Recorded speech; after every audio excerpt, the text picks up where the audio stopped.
Hey folks, Carlos here. So in the last video, I did a trip around the moon. I took my rocket. Here it is in the ascent stage. This rocket I designed it to have like, I can't really read it, but it was like 3,000 or 4,000 meters per second at DeltaV. And I did a little trip around the moon, kind of just off the cuff. I didn't program anything, calculate anything, and I ended up coming back too hot and just totally blew up in the atmosphere. And the reason why is because of my orbit selection. So okay, you can't even really see, but if you watch the video, you'll see I just like completely blew up. So I made this program here that calculated mass and altitude and the orbit and sort of put me in this like slightly elliptic orbit here. It looks like a apogee of 66. Ooh, this is above. I have to go like above the surface of the planet, right? This is fine when I'm doing my eccentricity calculation. So this is 670 kilometers from the centroid, and then this is negative 729. It's probably why the AGL the AGL calculation is a little bit better. So this is above. This is subtracting off the radius of Kerbin. So we're going from like a periapse of about 62.7 kilometers to about 134 kilometers. But when we do our apogee and perigee, or when we do our eccentricity calculations to compute this orbit, we'll use this one. So anyway, so the reason why I blew up was because if I take Kerbin, let's make Kerbin blue, okay, and basically I put myself into an ascent stage. Let me kill the fill, add some stroke. There we go. Okay, so basically I put myself in this orbit. It was, slightly eccentric. And basically this orbit was fine. I'm going to be traveling pretty fast here, a little bit slower here. But for the most part, I can compute the velocity exactly, but I'm pretty sure in this orbit, if you get into this orbit and then you come back into the atmosphere, you won't be going that fast. So what happened is let's zoom out here, is that the moon's orbit is, I want to circle, is way out here, okay?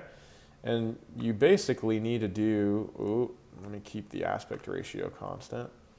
You have this big orbit out here, and I'm assuming that it's centered. So we probably want to look up, let's see, moon orbital parameters. Okay, so if you don't know what the orbital parameters are for a standard orbit, I would direct you to another YouTube video. I'm not going to completely go over them in detail, but here we go. So the semi-major axis is, I need to write this down. So I'm gonna go to Tony, and I'm gonna make a new code. Let's see, import numpy as np, import matplotlib as pyplot as plt.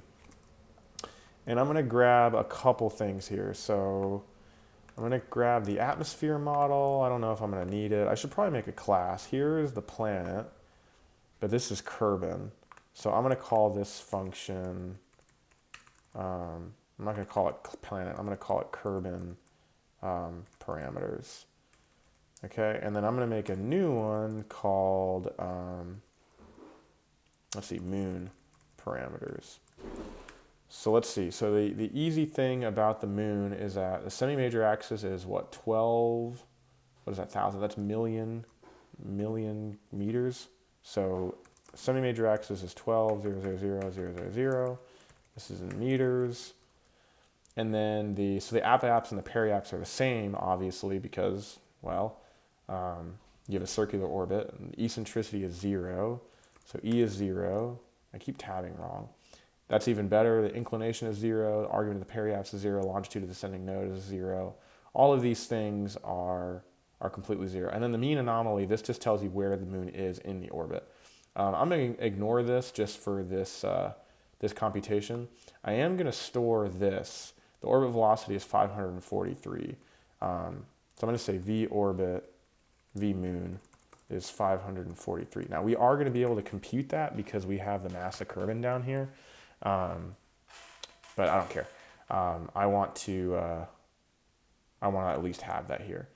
So let's see. So this is get to the moon .pi. Okay. So the moon's orbit is all the way out here at 12 million meters, right? And we're down here at, let me run this again. So we are here at, that's the x-axis, right? So that's 670,000. So let's make a parking orbit down here. Okay, so first our parking orbit. So our apps parking is, I didn't write that down, Perry apps parking. I gotta run it. I closed all the windows. That wasn't cool. So let's see, DeltaV was 1,000 because we went through the atmosphere, plus what, like another 2,300 minus 100, so call it 2,200 plus 1,000, so like 3,300. So 3,300 DeltaV, and then 670,000, and then negative 730,000. So we'll call it, this is 670,000, and this is 730,000. And then the DeltaV, so DV1, I'll just call it parking, was what, 2,300, it was like 2,200, it was like 3,200 meters per second of DeltaV. And these are all in meters, and these are all in meters, okay? So this is where we're at in the orbit around Kerbin. And basically what I did, just from my general knowledge, is when you're at perigee, you want to, I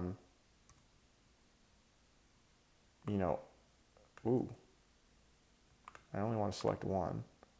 You want to, didn't I shift D this? No, is it control D? How do you, there you go, duplicate. You basically elongate your orbit such that you are traveling faster down here now, and you go into a more highly eccentric orbit. So if you think about it, when you're in the first orbit, you're at here at 670,000 meters at V parking. We'll compute that later. And then you basically do a burn. So now you're in V transfer, which is going to be your parking orbit plus your basically your second, because I'm assuming DV1 is the ascent stage, and then DV2 is to get into this secondary orbit here. So suddenly your perigee is the same, and then your apogee is out here at 12, 1, 2, 3, 12, 1, 2, 3, 1, 2, 3 meters. Okay, so suddenly your apogee is all the way out here. So that's we're going to use those to compute our orbital parameters of this to compute how much delta V we need. Okay, so long story short, I put this orbit like this, I went around the moon, and then I came back like this. So the problem is that this parking orbit is less than, burn up in the atmosphere, right? So what happened was that I went around the moon, but then I came back, and when I came back, I was going at the transfer orbit velocity, and I basically burned up in the atmosphere. This was burn up in the atmosphere, okay? And so what I want to do is compute the delta V required to create this orbit, right? So I see like how much that costs in terms of delta V. And then when I get here, I want to compute velocity at apogee for the transfer orbit. And what is that? I want to know what that is. And then I want to then compare this to the velocity of the moon, which is 543, but I still want to calculate it. Calc to be sure, right? So I'm going to calculate that to be sure. And then, come on, get out of the way here. And then once I know what these two velocities are, I can compute another delta V, so dV3, and I'm going to do an arrow to get me around the moon.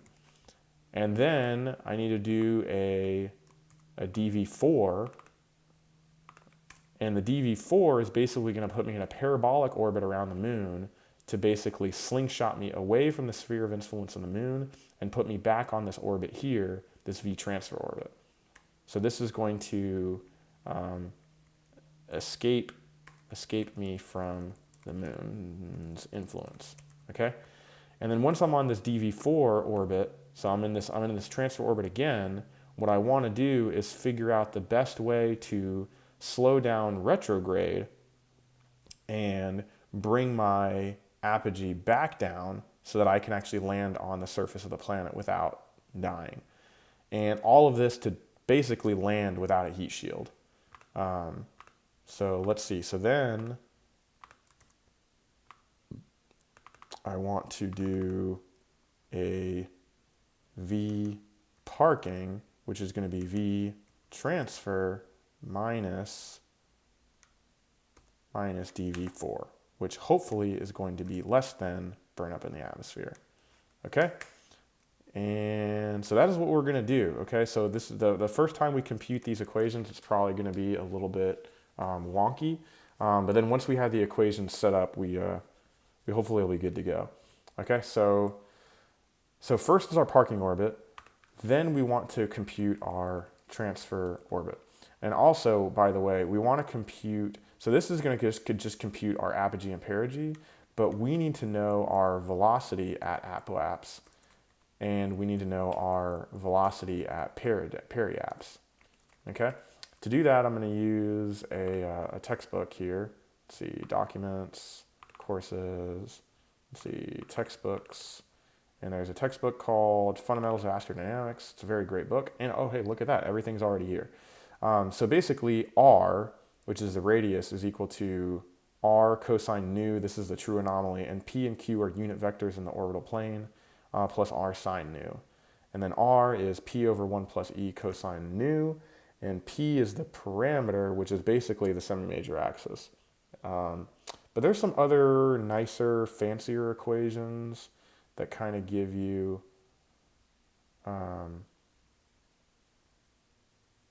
see, this is going to be useful too, because this is going to give us velocity as a function of nu. So let me screenshot, well, here. Let me select area to grab. Let me grab this equation, okay, and save that to the desktop. And then I'm going to grab this equation here, okay, and save that one to the desktop. And then I'm going to basically look for, I'm going to go back to chapter 1, I think is where the book discusses like all the different orbits and things like that. Yeah, here we go. So, okay, here, this is neat. So basically the perigee and the apogee added together gives you 2a. So let's do this. Let's make a function that says like def orbit parameters. And since we're going to know the apogee and the perigee of all the orbits, let's just have it give you RA and RP. And let's just start computing these. So A is going to be the semi-major axis, and it's going to be RP plus RA over 2. Okay? Let's see if there's any other useful equations here. That includes the energy and the... I mean, we could compute the total energy there. This is what I was looking for. Yeah, so the RP is equal to A times 1 minus E. So if I divide by A, if I do 1 minus, so E is, let's see, RP over A, and then 1 minus that, 1 minus that. Let's see if this is right. So let's compute this. So let's do orbit parameters for apoapse parking and periapse parking. Okay, let's see that. Okay, cool, yeah. So we've got a semi-major axis of 700,000, which makes sense, it's right in between. And then eccentricity of, is that 4%? So that makes sense. Okay, so I think that equation is right.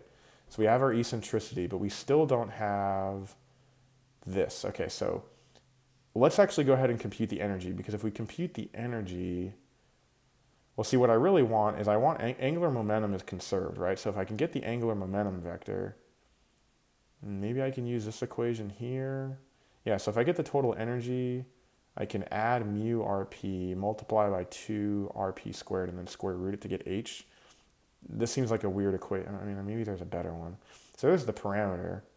There's h squared for any orbit. Yeah, so if I just do p times the mu and then square root that, I'll get, but what is p?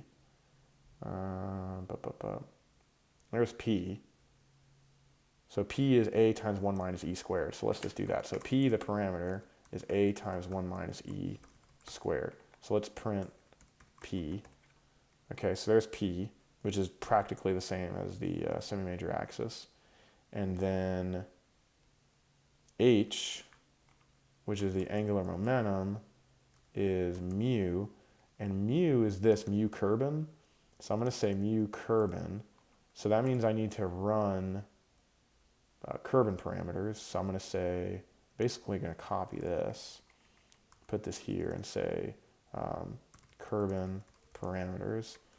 And this up here, I go over this in another video, but basically this is the gravitational constant, this is the mass of Kerbin, and then this is mu of Kerbin, which is g times m. So h is mu Kerbin times p, the parameter, and then square root of that, and p dot square root. Okay. And then now the angular momentum vector is rp times vp. So if I want the velocity at apoapse, it's just h divided by rp. And if I want the velocity at periapse, it's h divided by ra.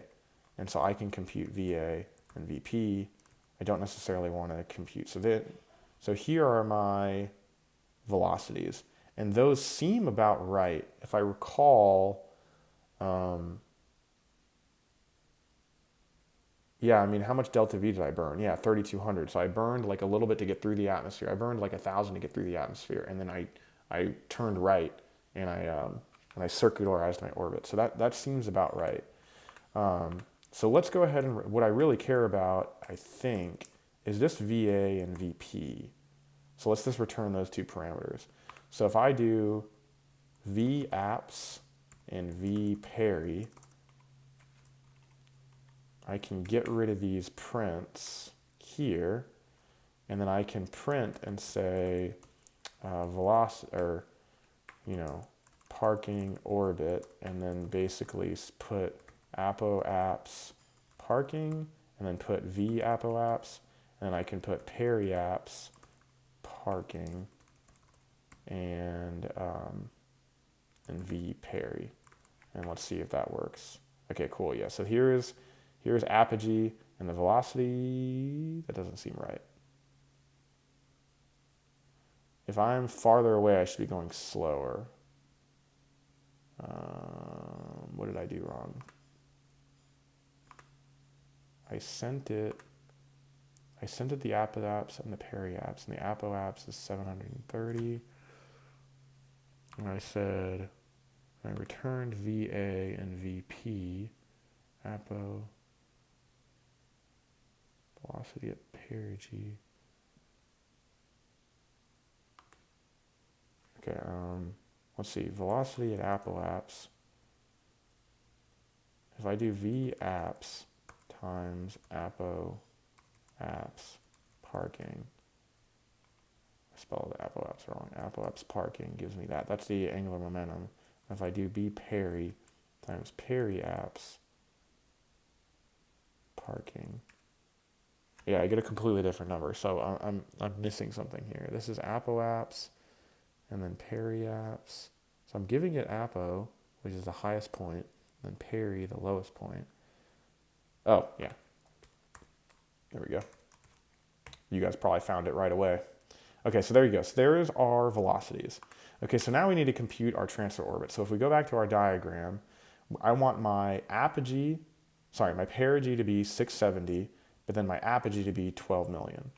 So did I write that down? There's the moon parameters. I mean, I guess I can use this function, return AEV moon, and then let's see, A moon, E moon, V moon equals moon parameters. Okay, so like I said, if I want the apo apps of my parking, so this is the highest point, to be a moon, and I want the periapse of the parking orbit to be of the transfer orbit, the transfer orbit, and I want the periapse of the transfer orbit to be, what do I want the periapse to be? I want the periapse, which is the closest point, to be 670, which is the periapse of the parking orbit, okay? And then I want to basically do this again, call this V transfer, and V peri transfer, and then orbit parameters, apoapse, periapse, not of the parking orbit, but of the transfer orbit.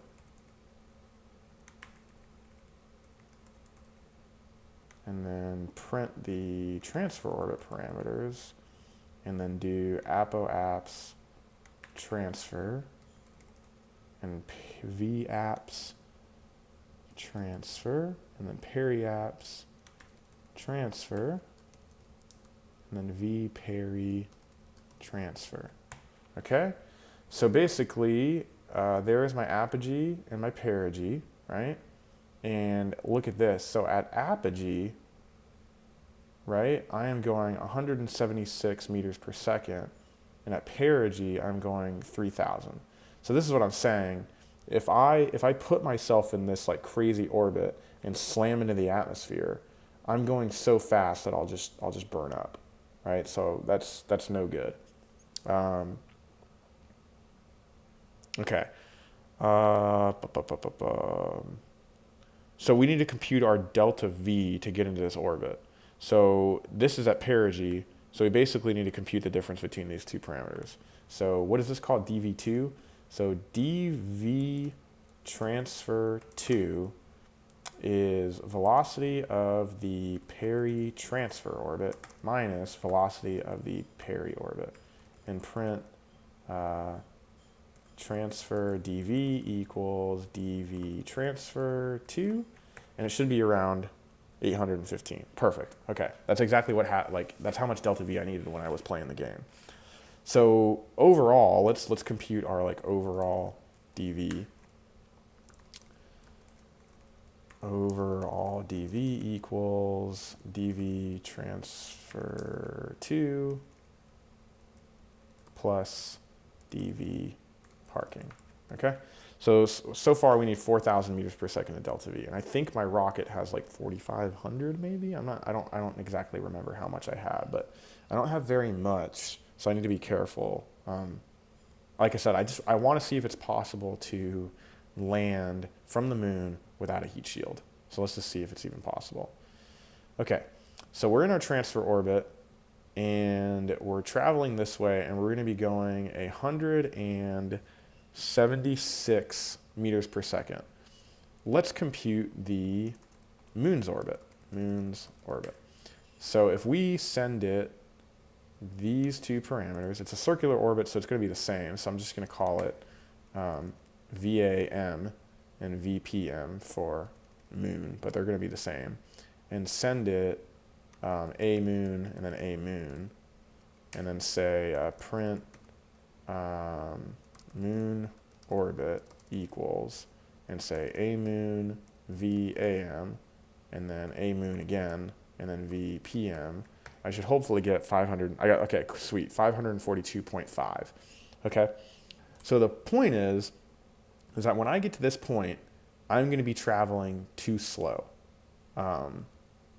So slow, in fact, that the moon is just going to, we're going to be coming in at 176, and the moon's coming at 500. It's just going to, Like we might slingshot around it, but it's just going to fly right past us. So now I think we need to compute a parking orbit around the moon. So in order to do that, we need to compute the mass of the moon. So there's 9.75. So there's the mass of the moon. So this is where the moon parameters come in handy. So there's m moon, 9 point, and then let's do times 10 to the 20 kilograms. And then I know this is bad programming, but I'm just gonna grab the gravitational constant here, and then I'm gonna do not mu Kerbin, but mu moon, and then g times m moon, and then return mu moon. And the reason why I want that is because we're going to use that to compute a parking orbit around the moon. So if you notice here in the orbit parameters, here we do Kerbin parameters. Okay, hang on. Maybe you should give it the mass.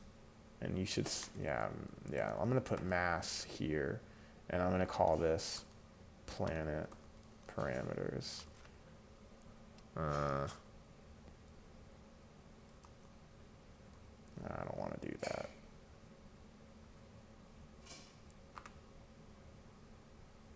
Yeah, okay, fine.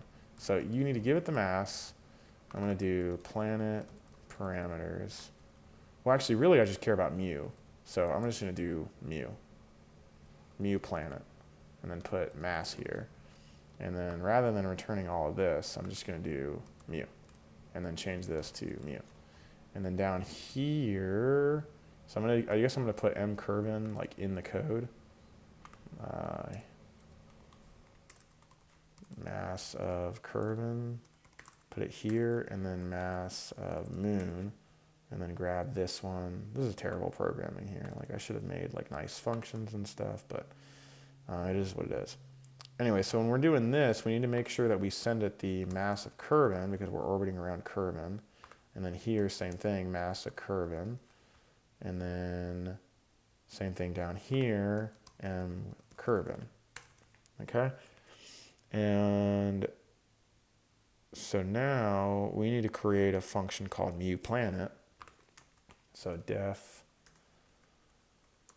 mu planet, where you give it the mass, and it takes g and then computes the mu. It just returns mu, which is g times mass. I think that's pretty easy. That's a pretty lame function. Let's see if I broke anything. I did. Moon parameters. Too many things to unpack. Okay, yeah, I don't want to do that. Okay, cool. Everything still works. 4,015. Okay, so now if I want to compute the moon's orbit, that's fine. Now I want a parking orbit around the moon. So I need to watch the video. How high above the moon was I? There we go. It looks like my apoapse was highly eccentric. It was like 800 kilometers. Did it say what my perigee was?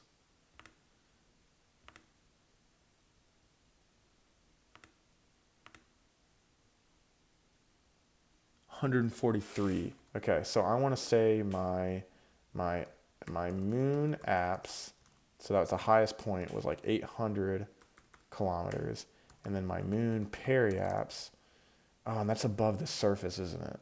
143,000, and then we need to do plus r moon.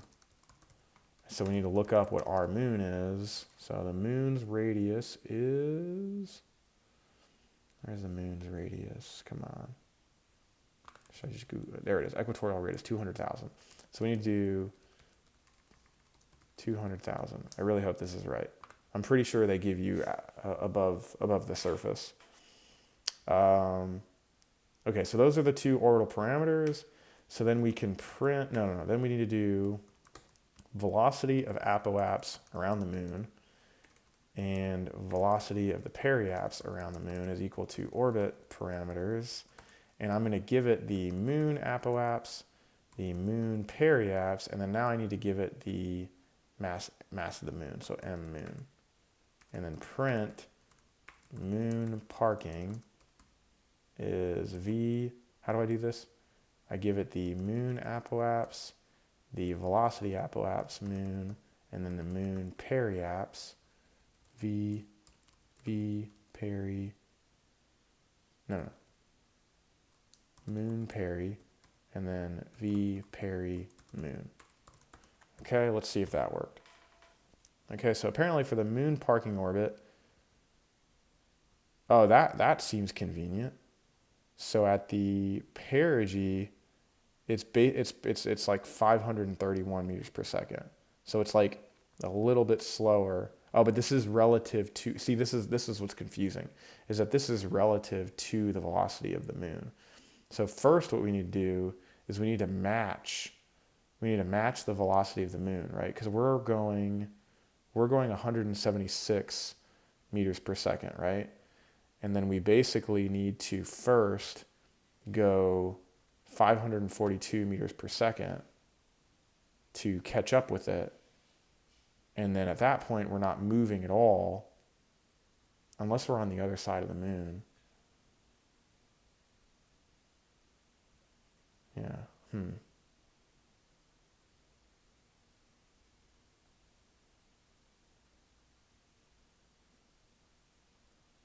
Yeah, see, what's interesting about this video, right, is that I think I was coming here and I did like an orbital maneuver like here. I wasn't at perigee when I did it.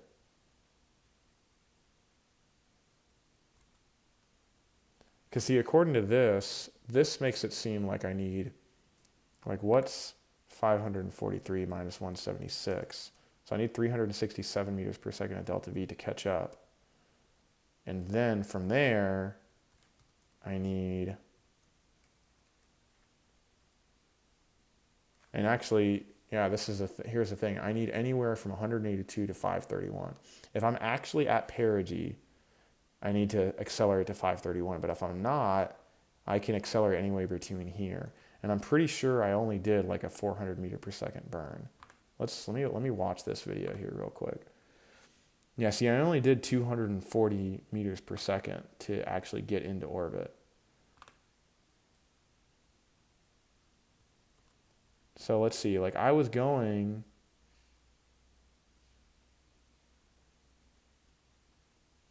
this is me in this orbit, and I wasn't going 176, I was going, oh, it's because I'm in the moon's sphere of influence. So I'm actually like, I'm getting a gravity assist. Okay, that's interesting. So I'm actually getting a gravity assist here. Yeah, so there's my velocity at 300, slowing down, and I'm about to hit apogee, and that's when I hit the 176. Okay.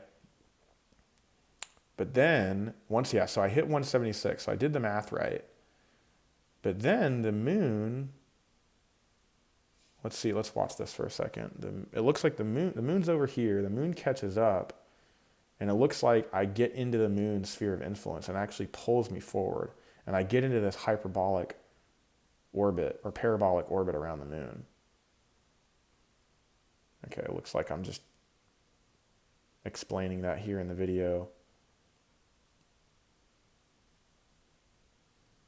Okay, let's fast forward. Yeah, this is weird. Oh, interesting. So see, you as soon as it switches you to the moon's sphere of influence. And it's telling you that, oh, okay, so the moon is flying past you. I see what's happening. So you get there at 176, and the moon is flying past you at 543. So you are actually in orbit at 367. I didn't even realize that. So your velocity at perigee